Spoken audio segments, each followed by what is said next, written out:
I'm Ryan, I'm an alcoholic. Traveled up here today with a couple of friends of mine from Rhode Island, and it's great to be here. Thank you. I've gotten to know Dave here over the past couple of years. He's come down to a meeting in Rhode Island, which is a big book meeting that we have before my home group on Friday nights, and it's good to be here. Good to be at solution-based meetings. When I first came into Alcoholics Anonymous, I found myself going to a lot of speaker meetings, and I think those are helpful, those are important, but I kept hearing a lot of the problem getting thrown around, and the issues and the problems, and for me there just wasn't much solution being shown. And now, having gone through this process, while I still go to speaker meetings, I'm still part of a commitment group, I flock towards solution meetings. Big book based and 12-step meetings is where I find what I find most helpful for me.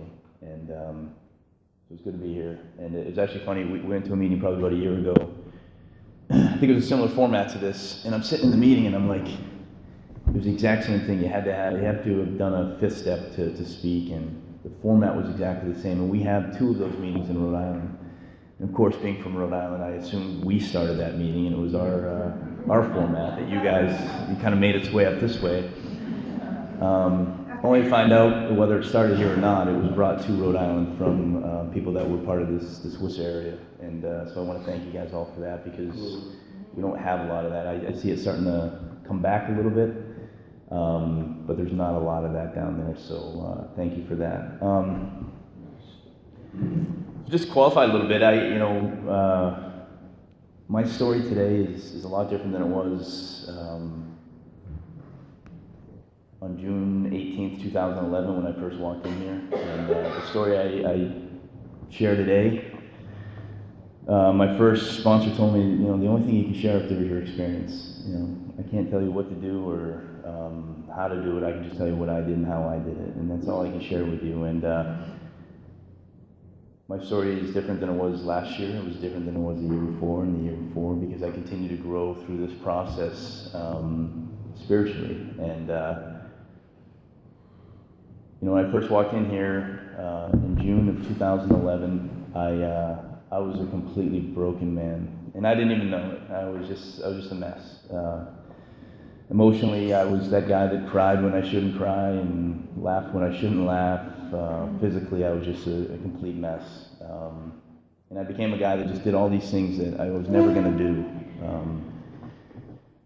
I was never going to drink in the morning before work, and I drank in the morning before work. I was never going to drink at work. I drank at work. I was never going to hide my booze. My backyard was filled with bottles out in the woods that I would have to go back periodically and pick up and push them further back in the woods, and just pushing that mess further back and further back. And I was never going to drink mouthwash, certainly. And towards the end of my drinking, I became literally a daily mouthwash drinker. I couldn't have booze in my house because my wife wouldn't allow it. And my best thinking said, "Hey, let's drink mouthwash. Makes sense." It was okay, right? I justified it. And I can assure you that drinking mouthwash every day for well over a year is not a healthy thing to do to your body. And again, my thinking was so messed up that my wife and I had, that weekend, June 17th, I was planning to run a race up Mount Washington. Mind you, I hadn't trained at all for this race, and it's 7 miles straight uphill. I literally hadn't been doing anything but drinking mouthwash.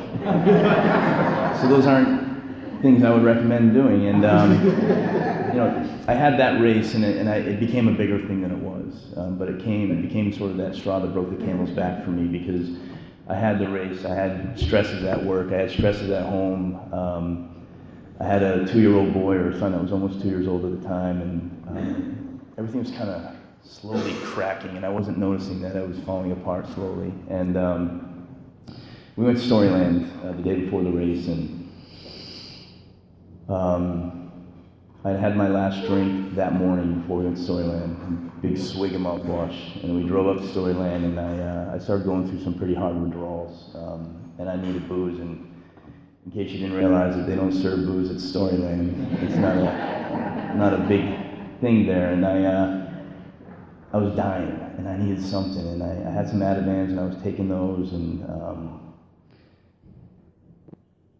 I was starting to have a nervous breakdown, and I got this picture on my phone I still keep today. It's me and my son on a merry-go-round, and you see this smile like from here to here on his face. His face is this big, but the smile is so big, and he's so happy. And I've got this fake smile, and you can just tell there's just nothing behind it. There's nothing in there, and it serves as a good reminder to me today. But I was fortunate enough, and we're on step 12 today, and I knew I had an aunt that was in the program who lived in Maine, and I was in New Hampshire at the time, and I called her and I said, I need some help. And her and her partner, my other aunt, came from Portland, Maine, and drove up and got me. I went with my aunt, and my wife and son went with my other aunt, and we went back to Portland, Maine, and sat at her house that night talking about what are the things we're going to do. Ryan needs help. How are we going to get him some help? And you got to go to rehab. You got to do this. Well, I can't go to rehab. I got to go to work on Monday, and I got to do this, and I got to do that. And they need me at work, but yet I'm drunk at work every day. I'm not doing anything helpful to them, for them. And after a lot of pushing and prodding, I finally agreed to go to rehab, and they drove me down that next morning on June 18th down to Butler Hospital in Rhode Island, and I walked in, and sort of the first moment or part of my journey for me was I was at such a bad place physically and emotionally. I had nothing spiritually, so that wasn't even part of my story at that point. That I walked in and I went in the check-in, and the woman started asking me some questions, and I, for the first time, got honest and told her everything. Way more than she was even asking me. I just, listen, I'm just checking you in. The doctors are in there. But I was willing just to get it out, right? I'd gone to doctors, I'd gone to therapists, and never got well because I never told them what I was doing, right? How much beer do you drink on the weekends? I don't know, 4 beers a week. Like, it was dozens and dozens. It was always more than what I would say. I was always lying and hiding and cheating. And I went to Butler Hospital, and I sat in there for Father's Day weekend with a son that was almost 2 years old. And sort of that next moment I had was on Father's Day, he called me. And it finally hit me like, I didn't know about any of this manageability and all this stuff, but clearly there was something going on showing me that the decisions you made have not put you in the right place. No one should be in Butler Hospital on Father's Day weekend with a 2-year-old son at home. And I got out of there, and I was, again, willing to do anything the second I got out. I never wanted to feel like that, and for me, just part of my story, for whatever reason, the obsession to drink was lifted while I was in there. I walked out of there, and I never looked back from a wanting to drink perspective. And I went to meetings. I got out, and I went to meetings and ate this up as much as I could. I would go to, I had a little time off from work, and I'd go to 5 meetings a day if I could. Just get as many as I could. And but I was going to a lot of speaker meetings, and but I was building relationships with people, and there was a fellowship part of it that was very important for me at first. And I would go to this meeting. There was this guy who would speak, and he spoke so spiritually and eloquently, and I was like, wow, that guy's got something. I don't know what it is, but I think I want to ask him to be my sponsor. And I'd go to the meeting. I'm going to ask him today, and something would happen at the meeting, and I'd run out the back door at the end and never ask him. And 3 months into my sobriety, he came up to me just before. I walked into a Tuesday night meeting, and he walked right up to me and said, hey, Ryan, today's my anniversary. Will you give me my cake? And I said, maybe it's God telling me I should ask this guy for some help. And sure enough, after the meeting, I asked him to be my sponsor. And he said, all right, we're going to start the work tomorrow. And now, he was more of a 12 and 12 guy. That's just how he did it. And so the way we did the steps with him was a little bit different than this process. And that's part of my story is that, I don't know if you guys have seen the little grid that you write the names at the top and then you kind of check off your character defect. It was just a different way to do it. It's sort of a faster way to do it. It helped me at the time. But I did steps 1, 2, and 3. I went through this step 4. It probably took me an hour and 45 minutes to do it. I shared my step 5. I skipped over 6 and 7 because those are just a couple of paragraphs in the book, so they're clearly not important. And I had my list right there for 8, and I made one half-hearted amends and never did anything else. And they say half measure availeth nothing. And I did 1, 2, 3, 4, 5, and 1 of 9. And that's half of 12 steps. And sure enough, it availed me nothing, because about a year into my sobriety, although I wasn't drinking, all the behaviors I had done, everything started flooding right back in. I didn't know it at the time, but it was very clear to me that my problem wasn't this alcohol that I was putting in my system. Certainly when I put it in my system, that was a problem, but my problem was my thinking, the way I acted, the way I reacted, the way I behaved, the selfishness, self-centeredness, all these things. And I started making very selfish, self-centered decisions in sobriety. And I did that for about 2 years. And 3 years into my sobriety, or my dryness, if you will, I hit an emotional bottom that was infinitely worse for me than it was when I walked into the hospital that day. Infinitely worse. I don't know. I think today I look back and I think I wanted to die. Like I was that hurting in sobriety. Like that's how bad it was for me. And I woke up on a Wednesday morning. My wife and I had separated because I just wasn't. She didn't want to be around me. Just wasn't doing any of this. And I was living alone. And I woke up on a Wednesday morning and I called my sponsor and I said, I need to go to confession today. I don't know why. I hadn't been to confession in 20 years, but something told me that morning that, Ryan, you need to go to confession. And I went, and I called my sponsor, and he's visually impaired. He can't drive or anything, so he says, yeah, this is a Wednesday morning. It was Saturday afternoon, 4 o'clock, there's a meeting, confession at St. Kevin's Church. We'll go Saturday. And I hung up the phone with him, and I sat there and fidgeted, and I was like, I can't go Saturday. I need to go today. And I went online. I found that there was confession just down the street. And I called him back, and I said, I need to go today. And I need you to tell me what to do and say, because it had been 20 years, and I got a lot of stuff I need to tell the priest. And that was the morning. He said, okay, we'll go. And he told me what to do. And I basically, if you will, I spent the next several hours writing everything down I could, everything.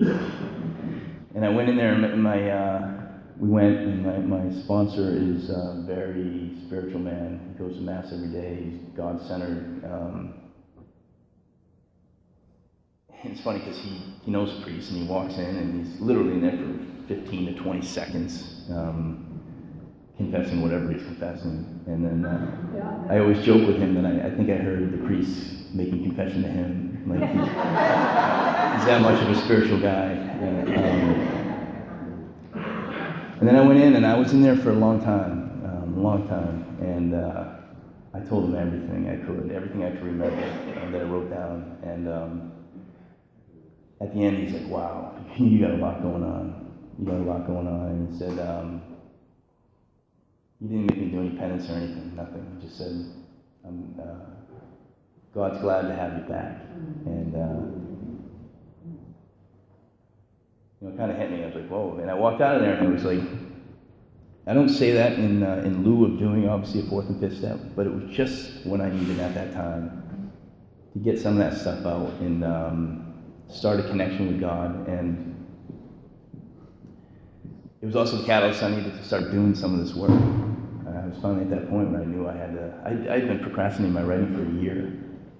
I went through it, I wrote it, I left it on an airplane, and I had to start over. I still wonder who has that 4 step. Whether they joke about it. They pull this out, at a party, let's go through this again. But my point with that is, I procrastinated with my 4 step, like I've seen other people do. I got a guy I work with now that's similar way, and it is what it is. But my experience is I procrastinated and my life got worse, or things got worse in my life, or my reactions got worse. It just got worse, and I procrastinated. But I finally did the work, and I did the 4 step, and I put everything down, everything. Throwing a rock at Susie in 3rd grade, anything I could put down, because I wanted to be thorough. My sponsor always told me, you say thorough, and he said, well, how thorough should I be? And he said, there aren't degrees of thoroughness.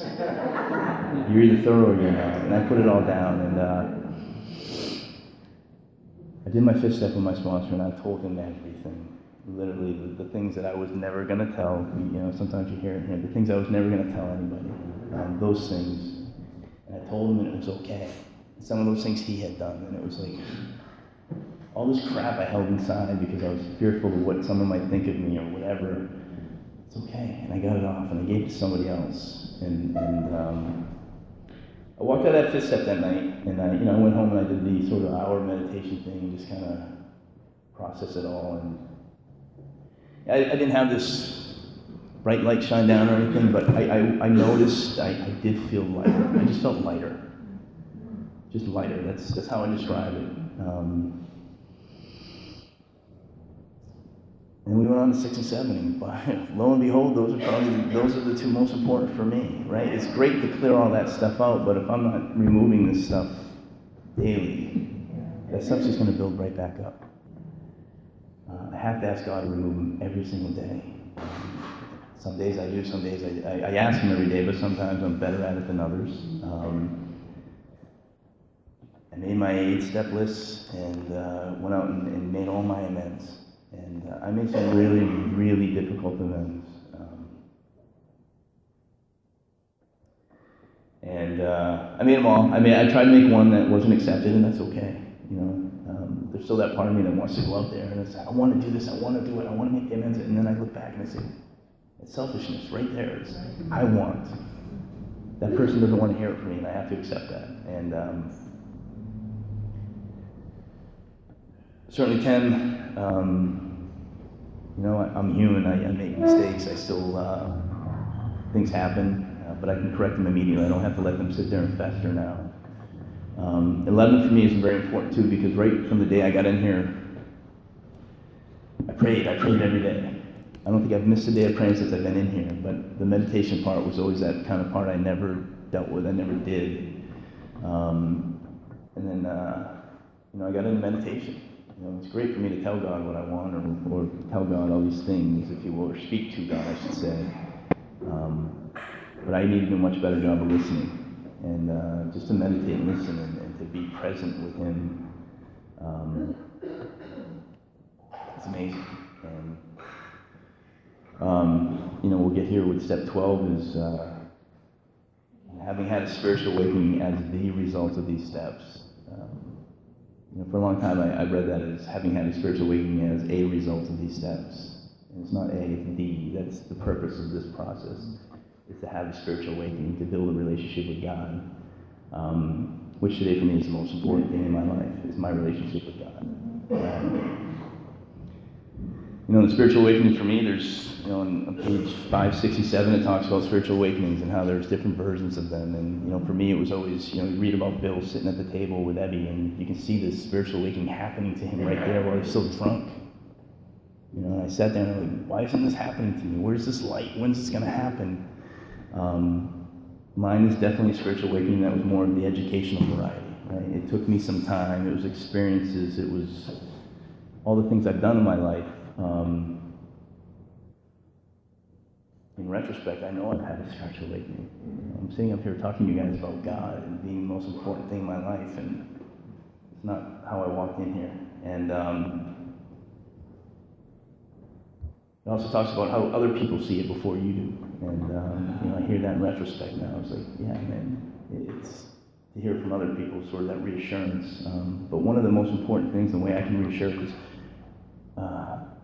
I was doing this, it was sort of like a little big book workshop, and I was going through it, and I'd gone to the same one a couple years before, and I put all the people I resented in, the list was long. And a couple years later, after going through this process, we went to the resentment thing, and I didn't have a single person put on that list. No one. And that's powerful for me, is I don't resent anybody. In fact, I'm grateful for every experience I've had with anybody. I look at it as like this, they were sent to me as sort of this guide on my journey for that little moment of time to take me to where I needed to be. And I look at it like a Plinko, the Plinko board on Price is Right. You drop that little thing and it bounces off one and bounces up. And that's kind of how I experienced it. This person had this experience and I bounced over here, and this one, and it brought me exactly where I needed to be at that time. And I'm just grateful, and people say you have a life beyond your wildest dreams now, or you hear that, and I'm always, I don't know, my life is my life, it's always been my life, life happens, and but what's changed for me noticeably is my experience and my reactions to life today. Back in June, my mother passed away, and I was able to be there for her while she died, and having had made an amends to her before, and just be there clean, just nothing between us, and that's a gift. Doesn't mean my mom's not going to die or people aren't going to die. Those things happen. But had I been drinking, I'm sure I would have made that as an excuse to find resentments or have you feel bad for me or whatever, pity, sorry, Ryan, blah blah blah. But it didn't have to be that way. So having had a spiritual awakening is the result of this step. We carry this message to our alcoholics, and that's been a very, very important part for me, is working with other people. And we come in here, and I came in here, and I never thought I don't have anything to offer. I had nothing to offer. And even as a newcomer, you come to a meeting, you put up your hand, you speak, you share, you put your hand out, shake hands. That's 12-step work. That's helping others. But now, having gone through this and to be able to take people through the book, it's amazing. You hear about how they help me more than I help them, or it's so true. Every Monday morning now, I actually have the honor of taking my first sponsor through the book, the one that took me through originally, and it's amazing to take a guy that already has a spiritual connection through this process. It's pretty powerful. We might spend an hour talking about one paragraph and we announce it. But the sharing that we get to have between each other is amazing. But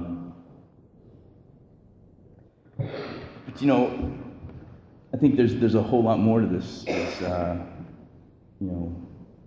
Working with others, helping others, but also living these principles and doing this in all our affairs is a big part of this too, right? It's helping other people, but it's living by these principles.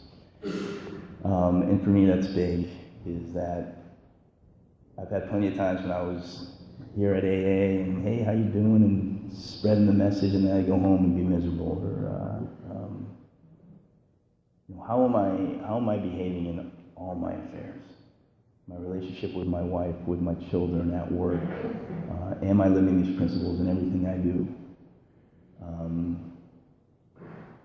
Do I come to a stop sign and let somebody go by and they don't wave to me? Is that okay? Because normally it's not okay with me. If I let you go and you don't wave to me, there's a problem. I just let you go. You need to acknowledge me, right? But those are the things that I notice now. Sometimes they do bother me.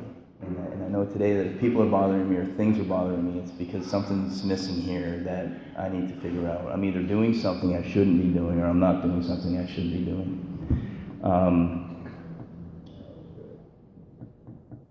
I just have this sort of level of tolerance today that I just didn't have before as a result of all of this. And I think too is helping other people, doing this in all my affairs, but also not just outwardly with other people, but inwardly with Ryan. The signposts I have today are things like, if I let somebody go and they don't wave and I get mad, I need to take a look at Ryan. But also what's going on internally. Am I fearful? Am I fearful of economic insecurity or anxiety, whatever it is? Those feelings that I sometimes feel today, which are much less often than I did before, are signposts to me. Because through this process and my relationship with God has given me faith, true faith, that no matter what, everything's going to be all right, or it's going to be as good as it's going to be as long as I give it over to God. If I try to take it back, it won't be as good as it will be if I give it to God. That's the bottom line. And I have true faith in that. And I don't believe personally that you can have fear and anxiety and faith at the same time. I don't believe they can be there together. So if I have fear and anxiety about something, it's because I've lost some faith for maybe a moment that God's not going to be able to take care of this and I need to do it. So those are signposts to me that you're fearful, you're anxious, what's going on, what do we need to do? Do we need to work with somebody else? Do we need to do something, take a look at whatever it might be? Those are the things that I noticed today that I never noticed before. Am I perfect at this? No, not at all. No. But like I said before, when I first started talking, my story now is different than it was a year ago, different than it was the year before that. And I know that as long as I continue down this road and continue on this process, that my experience next year will be different than it was today. And my life experience is so much more pleasurable today than it was 5 years ago, or 3 years ago, or last year. It's an amazing journey, and I owe it all to this process. I'll leave it with this: is that I think my group is a big group-based group. I think there's some people in my group that say this is the only way, you got to do it this way. I personally believe there's other ways to find God. Maybe for me, I tried some of them. I tried to smash myself into oblivion, basically, and hope God would come save me. I tried meditation, I tried religion. It didn't work for me. This worked for me. And for me, in my experience, this by far was the easier, softer way for me to build that relationship with God, which again, for me, is the most important thing in my life today. So I just want to thank you guys all for being here, and I am Ryan.